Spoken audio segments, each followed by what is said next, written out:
He's so black. Secretary, what's my schedule like today?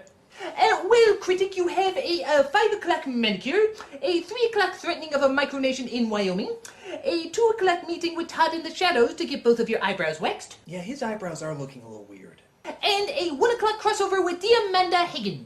Who? She is one of the reviewers for the site. But I was told I was getting Jesu Otaku this weekend. No, you weren't. Alright, I know the drill. I act like I'm all angry that they interrupt my review, we go back and forth, and then we do the crossover. It's like clockwork. Anyway, if it's one of the women on the side, I'm sure I'm in for a nice-looking piece of... Good God. Oh, sweet Jesus, don't hurt me! What? Please, Mr. Joker, I'll do whatever you want, just don't harm me! Critic, it's me, Amanda. Oh my God, we're hiring people like you now? You look like the Crow if he was in Candyland. Well, hired, given the job under threats at gunpoint. Either way, I'm here. Dare I ask what kind of stuff you review? Anything really, as long as it inflicts a buttload of pain.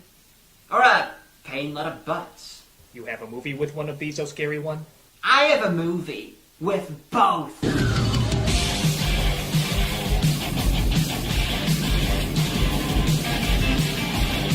Based on the popular magazine of the same name, heavy metal combines science fiction stories and raunchy tales to create a cult masterpiece of cheesedom. Why does it have a cult following? Some say it's for the writing, some say it's for the incredibly unique imagination and creativity in the designs, but most say it's for the boobies. Lots and lots of boobies. So, ready to journey into a world of perverted delights? Oh, get over it! I'm sorry, you look like what I saw when I said Bloody Mary 3 times! We open on a starfield in space. As opposed to a starfield somewhere else? Blow me. We hear a mysterious voice explaining the all-generic evil of the all-generic universe. Tell me if you haven't heard this dialogue a million times in other movies. A shadow shall fall over the universe, and evil will grow in its path, and death will come from the skies. A badness that will darken the light and shadow up the evilly dark. Epic!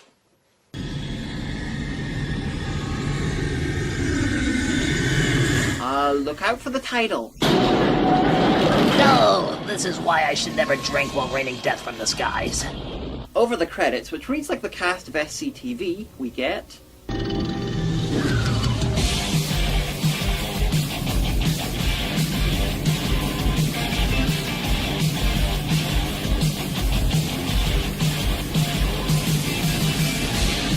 Holy shit, my testicles just exploded from the awesomeness of that clip. But why the fuck is someone using a car in space? Okay, any question with the words car and space in them quickly become invalid. But how is he steering it? Why isn't it burning up? How did it survive the impact? What part of car in space do you not understand? Question invalid. Enjoy the awesome. By the way, this is the form of animation known as rotoscoping. A somewhat controversial way of animating where they take a real-life film of people and just draw on them. But where most films at least ink and paint over their footage, this movie seems quite content with just lightly coating it with the remains of their milkshake. Extra points for having the guy look down mid-drop to make sure he was still aimed at the right planet. So while he rides through the cornfields of the desert, he meets up with his daughter. What did you bring me? You'll see. Was it a bright green world-destroying ball of doom? Maybe. This guy's idea of driving home involves an orbital drop. He's clearly not sane. Look, he has the cold, dead eyes of an animated pedophile. I'm just saying that if he doesn't get melted by MacGuffin soon... Glinda is pissed! Do you want a good death or a bad death? I am the son of all evils. Look carefully. My power infests all time, all galaxies, all dimensions. Even though I could clearly melt you like I did your father, I'd rather use you as a linking device for the following pointless anthology of stories. And that's pretty much what happens. The green thing shows the girl, and by extension us, the first of the stories. And we see the answer to a question that's haunted the minds of people since 1990. What would happen if a Captain Planet villain stopped trying to pollute the world and instead spent their fortune on looking for shit? They would make seemingly simple metal detectors much more complicated in design and use. Through using his cartoonishly huge Ferngullion digger and his slave army of bird Jawas, he finds the green glowy thing.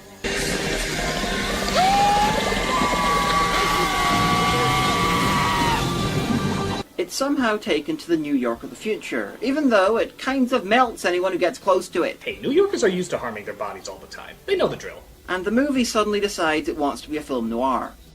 My name's Harry Canyon. I drive a cab. Okay, sucker. Hand over your cash. Now!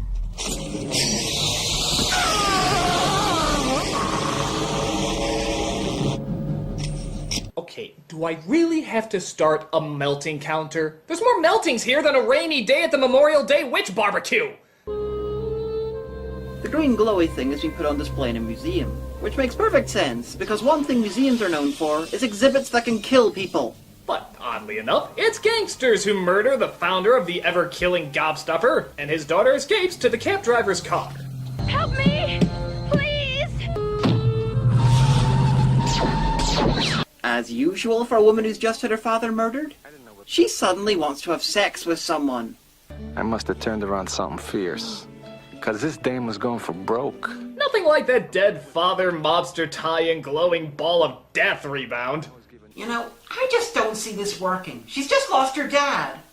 Why is she horny? It's a noir. Everybody's horny. No, I'm gonna test this. I'm gonna kill some woman's father and see if she'll sleep with me. You go outside? She takes off in the middle of the night. Pfft, typical woman. Wham bam, thank you, sir. And later, we see the gangsters in the backseat of his cab. Where's the girl? Ah, come on. I wouldn't do that if I were you. Oh no, he found my only weakness. Ask him politely! Seriously, this story will be over in a blink. Nay, a tap of a foot. But because he asks, he doesn't do it. You gotta give those New Yorkers credit. They are famously polite. When you see her, tell her that time is running out. So he meets up with the woman at the Statue of Liberty. He agrees to help her exchange the glowing ball with the gangsters. The exchange is made, and oh, guess what happens?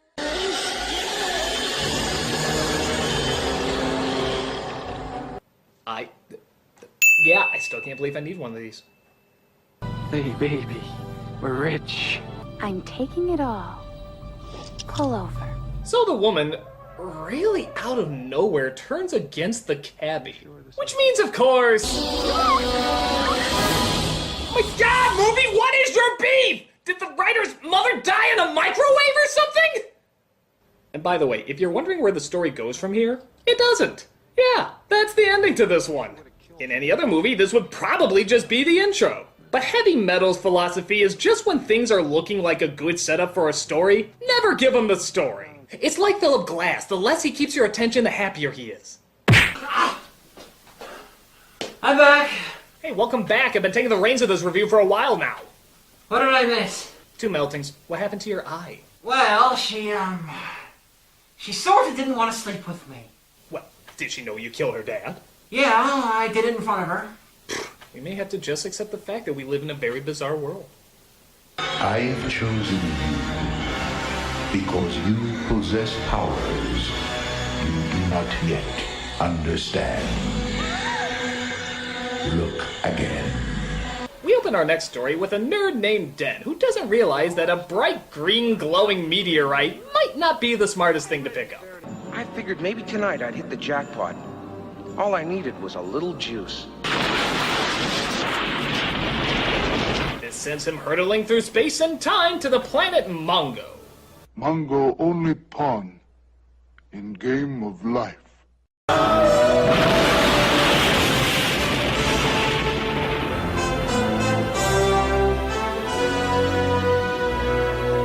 You think they noticed they have a hole in their planet? No hair. Big. Yes, may that large, muscular, and strangely aerodynamic body be a lesson to you. For now, you are John Candy of Gore! There was no way I was gonna walk around this place with my dork hanging out. I mean, walking around an entire movie naked? Who do they think I am, a woman? The random topless priestess orders the cultist to drown this random topless woman. Of course, Dan rescues her and she instantly falls in love with him, because she has tits. You saved my life.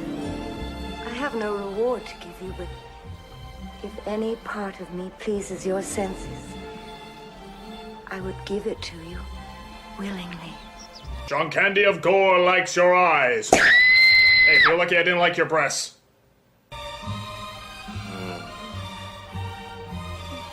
So, how old was Den again? He looked and acted like he was about 12. Is this technically pedophilia? And more importantly, would the movie even care if it was? There was only one problem. Come. I was just about to, you damn furry! They get taken to a local leader, a guy trying his best to impersonate Martin Clunes in the classic Doctor Who Snake Dance. Guards, castrate him. I just noticed, this whole place is a bit human-centric. Both the leaders have been humans, but their forces are either furries or guys with no heads. All this strikes me as a bit racist. And the crab people I rule with an iron fist agree. Yay! Because Kojak the Barbarian's girlfriend has been imprisoned in a glass case, he gets sent off to capture the green glowy thing from the priestess from earlier. We're underneath the castle moat. What are they saying? They talk of the savage beast who prowls these catacombs with a fierce hunger and sharp teeth, 6 inches long. Sorry, 16 inches long. Forgive me, poor attempt at penis joke. Kojak gets into the palace, is captured, but turns the evil priestess on so much that her robe changes colour between shots. It happens. Of course, they fuck. And while she's kept busy, Gnarl steals the glowy thing. So Kojak the Barbarian makes it back to the clearly evil guy's base just in time to discover that he's clearly evil.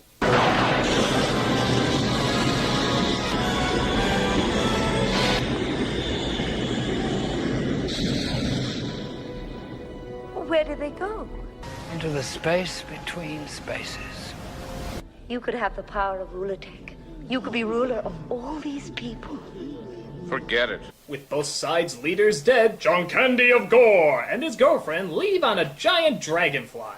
Safe in the knowledge that all those furries will probably kill each other in a massive orgy of bloodlust to take over as soon as they're over the horizon. End of pointless story number 2.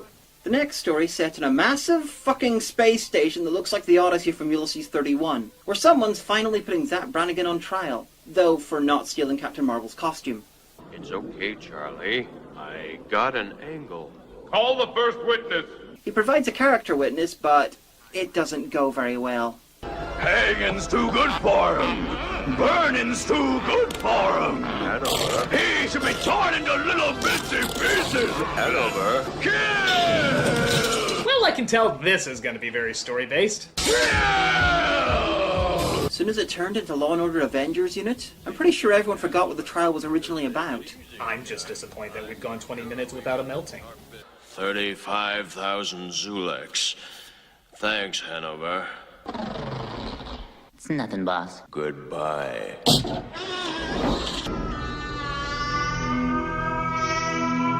Very few escape my grasp, even in death. Yes, that was my very loose tie-in with that story. I probably could have edited out or maybe inserted myself into it more by lying or something, but that is the story I told. Are you standing comfortably, by the way? I know I tend to ramble on sometimes, especially when I should just be killing the person I said a moment ago is the only one who can stop me. But I still have a good 49 minutes of doom to tell you.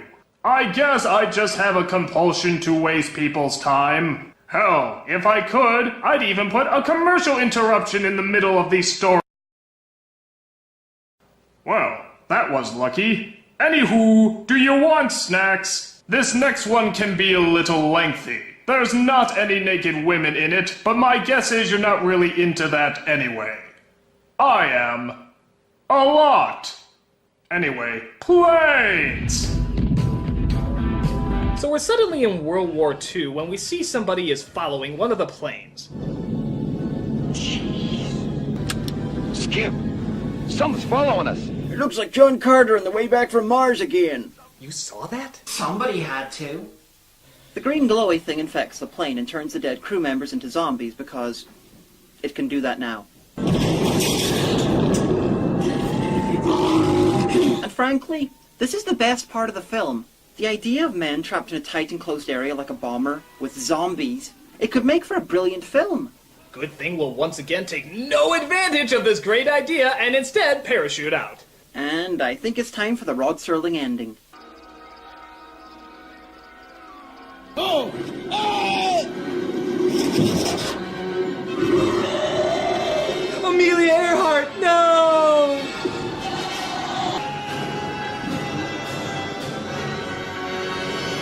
One Tron wipe later, and we see that there's a meeting at the Pentagon. Dr. Anrak, 6 more mutants were sighted in Arizona this morning. Do you still say this has nothing to do with the green radiation from space? I don't have time to answer your questions. I have walking to do. Hell, my constituents are turning green. They're growing arms on their backs, and the voters have a right to know about it. Are you thinking what I'm thinking? I think so, but how could I get Catherine Zeta-Jones in a Batman outfit? I was thinking about Insano. Oh yeah, Insano. How could he get Catherine Zeta-Jones in a Batman outfit?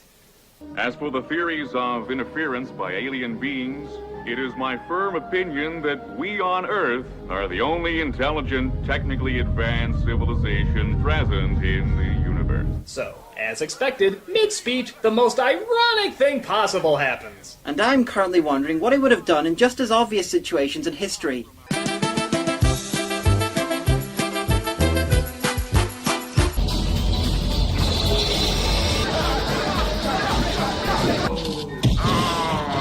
Job. How am I gonna fix this guy? He's fucked. Guess we turned it up a little too high. Wait, if they planted the doctor there to convince the world that there were no aliens, then why did they get him back like that? Thus confirming to the world that there are aliens. How many times do I have to tell you? There was a car in space. Question's invalid. Of course, the ship's robot immediately falls in love with his secretary, and like most women, she falls in love with a small, phallic-shaped machine who will stay after sex. I've never felt anything like it. Oh, great. I've been programmed to be fully proficient in sexual activities. So, really, every woman in this movie is like a game of perfection. If something can fit in the slot, you just put it in there. How would they have sex anyway? I'm guessing it'd be something like this.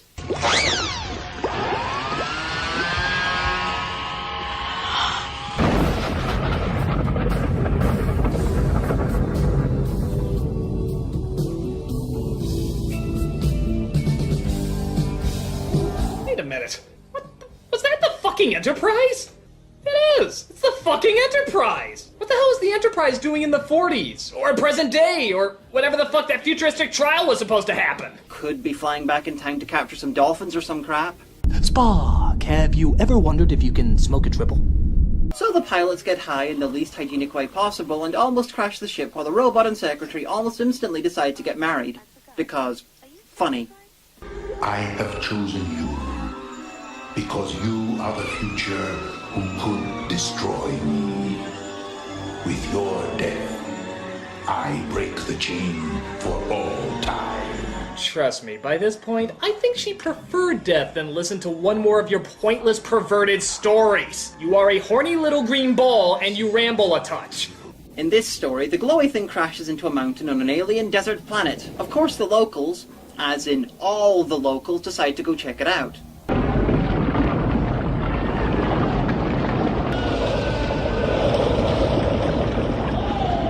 Hey, it's green lava, which means all these people get... Yes! Those are the numbers I'm talking about! Oh. Death! Death to all who oppose us! Now, let's go get chicken! I'm a vegetarian! Kill him! So, we see what Eternia would look like if Skeletor got his shit together, so surely, the leaders must have some plan, some weapon to beat back the hordes of evil on their doorstep. Tarek the Defender? His race is dead. Some say that the race is not dead, that one still lives. One of Tarek's blood can do much. That's why we waited until they're literally beating down our door. We will summon the Defender together.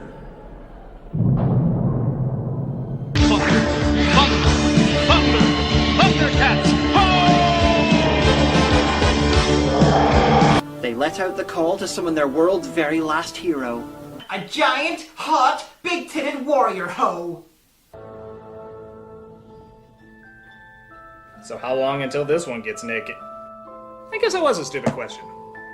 Sensing that since we never actually saw the old man who summoned her die, and if she rushed she might actually be able to save them, she decides to spend the next 3 minutes putting on what she considers armour. Thigh-high boots, a thong, a sleeveless bra, a belt, and a single shoulder pad. If she's so okay with being naked, then why bother change at all?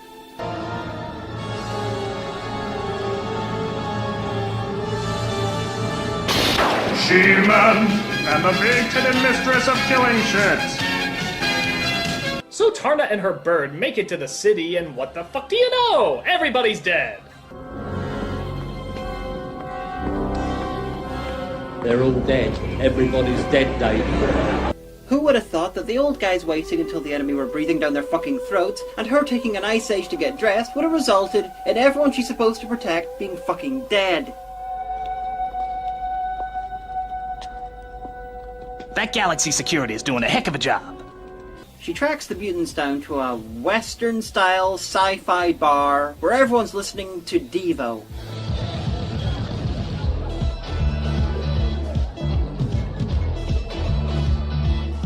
Hey, it's better than the other band they had last week. They just kept playing the same song over and over. Now, the funny thing is that throughout this entire story, this woman never talks. And honestly, she's the most interesting character in the film. Yeah, I know that's weird, but her actions, the constant determination on her face, and even the fact that she has a connection with her animal friend makes her much more interesting than any one line of dialogue from the rest of these clowns. Ah, so that must be why everyone plays her character in Dungeons & Dragons. No, they play her for the tits, but she's still a good character too. She flies to the mutant camp, but gets herself captured by their random bird thing net that they'd set up just in case the main character from Joust attacked. She gets stripped naked, tortured, and thrown into a pit with the cast of Jace and the Wheeled Warriors, but the mutants are good enough to throw her gear in with her, so in no time she's escaped and ready to kill the crap out of the mutants, who are, of course, good enough to send their leader out to fight her alone.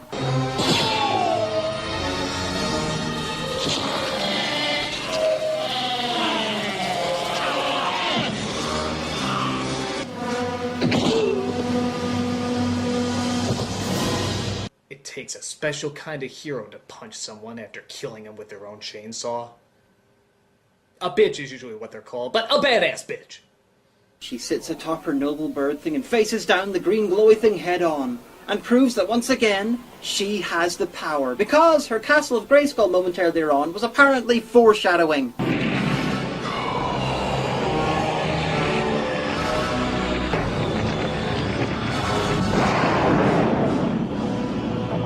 Wait, what the fuck just happened? Did that thing's memory of being defeated just kill it in the present? And why is the girl now Tarna? Is she Tarna reincarnated? Does just her being near the thing kill it? Why'd it die twice? What the hell's going on? Listen, it's simple. Either she's a reincarnation of Tarna and telling the story killed it, for no reason, or it knew how it would be killed and decided to stop its fate by killing Tarna as a child, and then exploded for no reason. Neither of those makes any more sense than the other! I said it was simple. I didn't say it made sense. This isn't a movie, it's a series of horny fan fictions that somehow got a budget. Some things work, like the animation at times is very stylized and impressive, and a lot of the designs and ideas can be creative, and do I even need to say the soundtrack fucking rocks? But the stories just go nowhere, and stop before they even get started.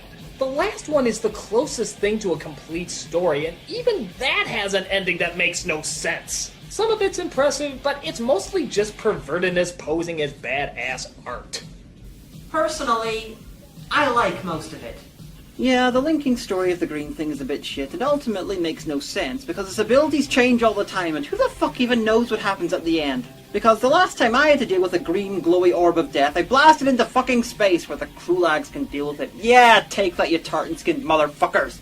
But yeah, Some parts of this are very well done, especially the B-52 section, and all of it, even in its worst bits, are imaginative as all fuck. There's a sequel, which is like a middling to bad story in this one, stretched to 90 minutes. And there's talk of either a remake, or another film coming out soon. I just hope it's good. Well, that was fun, Critic. Do you want to watch some rock and roll?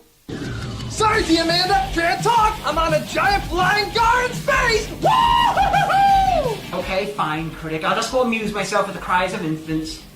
Oh, this is so exciting. I'm gonna invite one of the other producers to come on board. Woo! Yeah! Hey! Hey, CR. How's it going? We're in space! Is this awesome? Yeah, no, real awesome. It doesn't sound awesome. No, it sounds awesome. I just thought maybe we'd have one of the other producers where you are. No, it's like cool. who? I like you. I like you. It's just Okay. I mean, you said any. I know. Who'd you have in mind? I don't know. Maybe J.O. or somebody. I mean, J.O. Yeah, you know. What's your deal with J.O.? I don't have a deal. You know, it looks like someone that would be a lot of fun to do a crossover with. You know. Are you attracted to her? No, you know what? I knew this was gonna go here. You know, just because you really want to do a project with someone, you're interested in the work, Okay, doesn't I mean understand you that. only have to be attracted to him. You have to Okay, want I understand that, you know? but it's a little suspect. I mean, you know. You know you can't- what? Okay, opposite gender. Oh my God, that must mean that I want her. Is that it? No. I mean, is that like always the thought? She's very talented. You know, It's I just happened thought it'd be before. cool. I mean, you know, people. Are you trying to tell me something? If you had a thing, you know, for what? I saw you've been looking at Phaelus, you know, and I just get this feeling that no. You know what? Let's just forget it. We're in a car in space. That's pretty awesome. Yeah, that's awesome. Let's focus on the car in space. Okay. Can we crack the window? It smells kind of like onion. It's a convertible, and it's space. I don't know how there's... Well, there's no oxygen here. I'm kind of getting deprived. Yeah, I am feeling a bit lightheaded, too.